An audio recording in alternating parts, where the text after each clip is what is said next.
여러분 안녕하십니까. 누리PD입니다. 대선 앞두고요. 소위 이제 출마자들, 대선 출마하는 인물들 중에 새로 나온 뉴스 몇 가지를 살펴보겠습니다. 먼저 이준석 뉴스인데요. 이준석 하버드대 졸업 맞다. 경찰에서 이걸 공식적으로 확인을 했다 그러네요. 길게 이야기하지 않겠습니다. 결국 이것은 음모론이 됐네.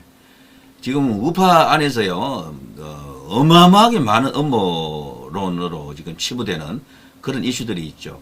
부정선거를 별도로 친다 하더라도 너무나 많은 의심, 의문, 이런 것들이 이제 이렇게 확산되다 보니까 우파 하면 이제 음모 세력이 돼버렸어요. 어떤 면에서는.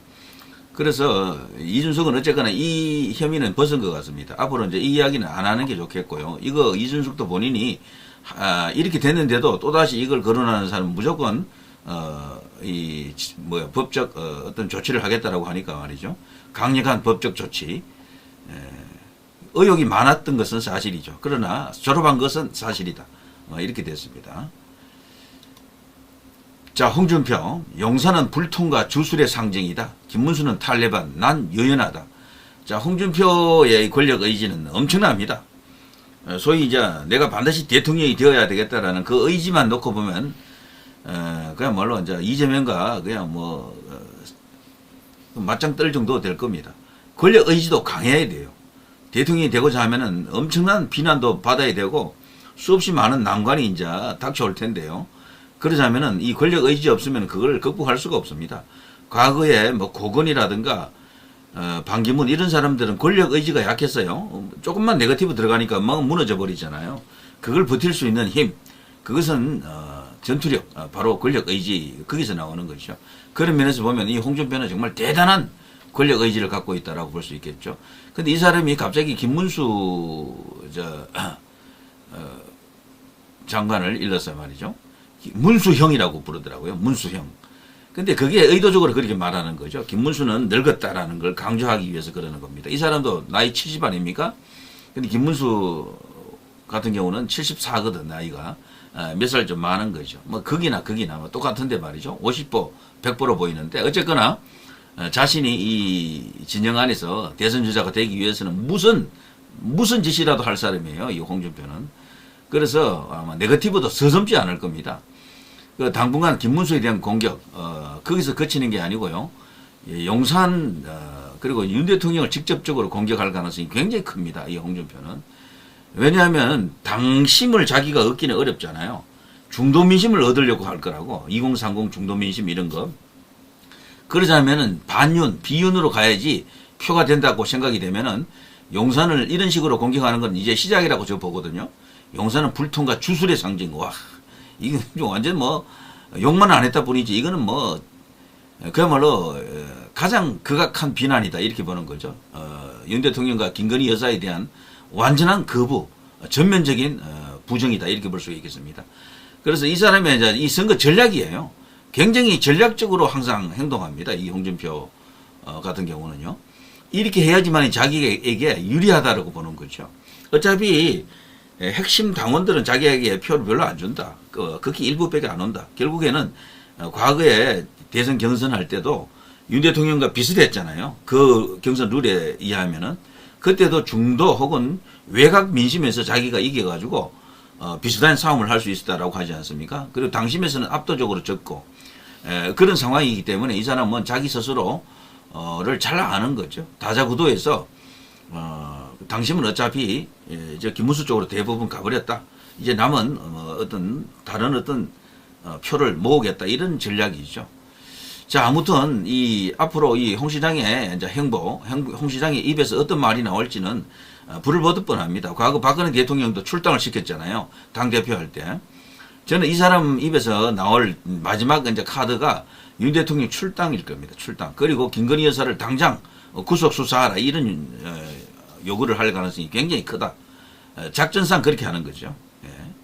그 반대 목소리가 필요하다고 생각하면은 그 반대 목소리도 낼 수 있는 사람이죠. 어느 쪽이 자기에게 유리하냐를 따진다라는 거죠. 자, 또 하나. 한동훈 새로운 걸림돌 국민의힘 당헌에 따르면 대선 출마 못합니다. 왜냐하면 당대표를 했었잖아요. 당대표 된 사람은 1년 6개월이라고 하는 그 시한이 있습니다. 대선이 열리기 1년 6개월 이전에 사퇴를 해야 되는데 뭐 그런 당직을 맡고 있으면 안 돼요. 당대표라고 하는 그런 당직. 근데 한동훈은 거기에 딱 걸리는 거거든. 여기 보면요. 선출직 당직으로부터 대통령 선거일 1년 6개월 전에 사퇴하여야 한다. 이렇게 되어 있죠. 국민의힘 당은 71조 2항은 대통령 후보 경선에 출마하고자 하는 자는 상임 고문을 제외한 모든 선출직 당직으로부터 이렇게 되어 있습니다. 근데 한동훈이 여기에 딱 걸려 있는 거죠. 이렇게 되면 이제 출마 못 하는 겁니다. 제대로만 하게 되면은. 자, 한동훈 난리 났죠. 자, 이거는 어떻게 해야 됩니까? 저는 개인적으로요, 한동훈, 저 출마는 허용하는 게 맞다라고 봅니다. 허용하지 않고 조용히 그냥, 있을 사람이 아니에요. 만일에 허용하지 않으면 저 뛰쳐나가서 밖에서 무소속 나갈 사람이라고 보거든. 아니면 작은 당을 또 만들거나. 그래서 그러면은 100% 이번 대선에서 지게 되겠죠. 거기서 표를 어느 정도 깔아 먹어버리면은 뭐 하늘이 도와도 안 됩니다. 그럴 경우에는. 그러니까 한동훈은 어차피 경선에서 잡아야 될 것으로 생각이 되고요. 자, 아무튼 뭐 이런 식으로 이제 하나하나 이렇게 시작되고 있습니다. 우리 언론에서는 지금요, 가상이긴 해도 말이죠. 김문수가 조금 추락했어요. 지지율이. 이거는 장관이라고 하는 어정쩡한 상태로 있다 보니까 자신의 존재감이 죽어버린 거야. 이 약 4, 5개월간의 이 탄핵 국면 속에서 김문수 장관은 손해를 많이 봤습니다. 개인적으로. 뭐 이러지도 못하고 저러지도 못하는 애매한 상황 속에 서 있었기 때문에 그런데, 그거를 이제 출마 선언과 함께 이제 사퇴했잖아요. 사임을 했기 때문에, 퇴임이죠. 그래서, 앞으로 이제 지지율 복원을 시킬 겁니다. 그리고 추가적으로, 동력을 조금 더 이렇게 가져올 수 있다라고 보는데, 우리 언론에서는 어쨌거나 이재명 대 여기 김문수 대 이재명의 대결 구도로 어느 정도로 이렇게 보고 있습니다. 지금 다크호스로 보는 게 이 보수 진영에서는요, 한동훈이 지금 좀 올라오고 있고 홍준표가 많이 올라왔습니다. 이 두 사람 중에 한 사람이 김문수를 대체할 수 있는가를 놓고 또 이렇게 가능성을 타진하고 있는 상태죠.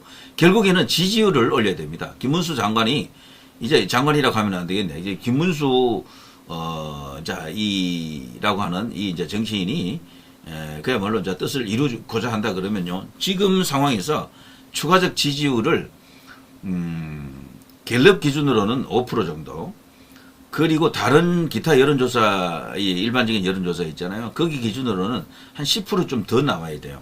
저는 그게 원래의 자기 지지율이다라고 보거든요. 충분히 가능합니다. 이미 이제 출마 선언을 사실상 한 것이나 마찬가지고, 4월 9일 드디어 공식 이제 출마를 이제 한다 그러죠. 자, 이렇게 되면 김문수의 시대, 김문수의 세상이 열리는 조건이 만들어질 겁니다. 김진홍 목사 아시죠? 김진홍 목사. 이분이 김문수를 중심으로 다 총결집하자. 그래서 김문수에게 올인해서 반드시 대권을 이렇게 질 수 있도록, 그리고 나라를 구할 수 있도록 힘을 몰아주자라고 굉장히 강한 목소리로 이야기를 하더라고요.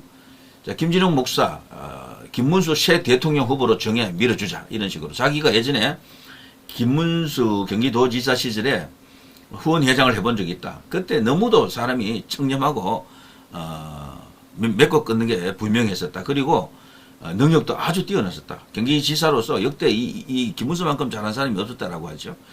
그래서 모든 면에서 대한민국이 지금 이 시점에서 원하는 가장 꼭 필요한 하늘이 보낸 인재다. 이런 이야기를 하고 있습니다. 요 기사가요, 기독일보에 나타나 있네요. 기독일보. 나는 오래전 김문수 경기도지사로 출마하였을 때 후원회장직을 맡았다. 그때 그의 사람 됨됨이야 가치관을 충분히 접할 수 있었다. 예를 들어 선거가 끝난 후 선거 기간 동안 도와준 분들을 위하여 대접하는 모임을 가지자고 도지사로 당선된 그에게 건의를 했었다. 선거 비용이 많이 남았기에 부담 없이 그 행사를 치를 재정적인 여유가 있었다. 그러나 김 지사는 선거 운동하고 남은 돈 전체를 중앙당에 헌납하고 끝냈다. 귀한 예산을 그런 식으로 쓰면 안 된다라는 것이었다. 공사 처리에 그만큼 투명하다. 그리고 김 장관은 경기도지사를 2번 연임하면서 행정력이 탁월한 것으로 널리 알려져 있다. 내가 그 정인이다. 이렇게 말하고 있습니다. 이 김문수 지사가 청렴한 것은 뭐 세상이 다 아는 거죠. 대한민국을 대표하는 청년맨 하면 더 퍼스트 원이 아닌가 싶은데요. 그러니까 털 수 있는 인물이 아닙니다. 털어도 먼지가 없는 인물이다. 그 집안으로도 털 게 없어요. 부인 쪽으로도 털 게 없고 본인도 그렇고. 근데 다른 주자들은 전부 털 게 있어요. 제가 볼 때는.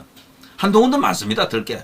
그 본인은 아니라 할지 몰라도 부인, 처가, 그 아버지 이쪽으로 올라가게 되면 어마어마하게 털 게 있다니까 거기도. 그리고 한동훈의 가장 큰 약점은요.